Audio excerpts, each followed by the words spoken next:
विद्यार्थी मित्रांनो, the art of English world या यूट्यूब चॅनलवरती आपल्या सर्वांचे स्वागत आहे. तर आज आपण पाहणार आहोत की 30 तारखेला महाराष्ट्र राज्य परीक्षा परिषद पुणेद्वारे स्कॉलरशिप इयत्ता 5वी आणि 8वीचा अंतरिम निकाल जाहीर झालेला आहे. तर अंतरिम निकाल जाहीर झालेला आहे. तर 18 फेब्रुवारी 2024 रोजी परीक्षा झालेली होती. तर आपण मागच्या व्हिडिओमध्ये आपण सांगितलं होतं की अंतरिम निकाल या मेच्या पहिल्या आठवड्यामध्ये लागेल आणि जो उरलेला अंतिम निकाल असेल तो जूनच्या पहिल्या आठवड्यामध्ये लागेल. जरी यावर्षी इलेक्शन असेल तर थोडंफार एक 5-10 दिवसाचा लेट होईल म्हणून. तर आता आपण हे परिपत्रक आले आहे तर परिपत्रक समजून घेण्याचा प्रयत्न करूत.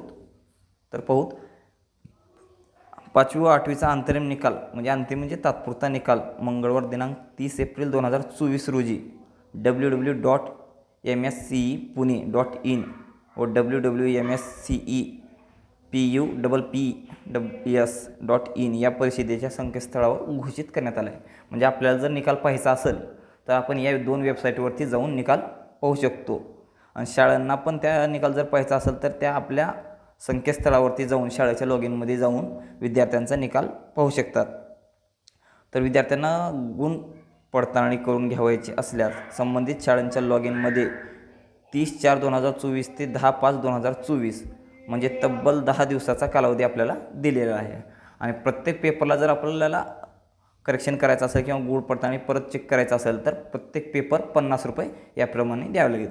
तसं आपले 2 पेपर असतील, 2 पेपराचं जर चेक करायचं असेल आपल्याला तर 100 रुपये द्यावे लागतील. इत्यादीमध्ये दुरुस्तीसाठी 10/5/2024 संबंधित शाळेच्या लॉग इनमध्ये ऑनलाईन अर्ज उपलब्ध करून देण्यात आलेला आहे. म्हणजे 10 दिवसाच्या कालावधीमध्ये आपण ह्या सगळ्या गोष्टी करू शकतात. आणि ज्या दिवसापासून तुम्ही ते करेक्शन किंवा सदरील पत्र ह्या वेबसाईटवरती दिलेले असेल ईमेलवरती तर 10/5/2024 पाठवण्यात यावे. आणि हे जेव्हा करेक्शन म्हणजे 10/5/2024 ही डेट संपेल त्यानंतर तब्बल 30 दिवसानंतर अंतिम निकाल लावण्यात येईल. जर आपल्याला रिझल्ट पाहायचा असेल तर या दोन्ही वेबसाईटची लिंक आपण आपल्या बायोमध्ये डिस्क्रिप्शनमध्ये दिलेली आहे. तर तिथे जाऊन आपण लॉग इन करून आपला रिझल्ट पाहू शकता. असेच नवीन व्हिडिओ जर पाहिजे असतील स्कॉलरशिपविषयी तर आपल्या चॅनलला सबस्क्राईब करा. धन्यवाद.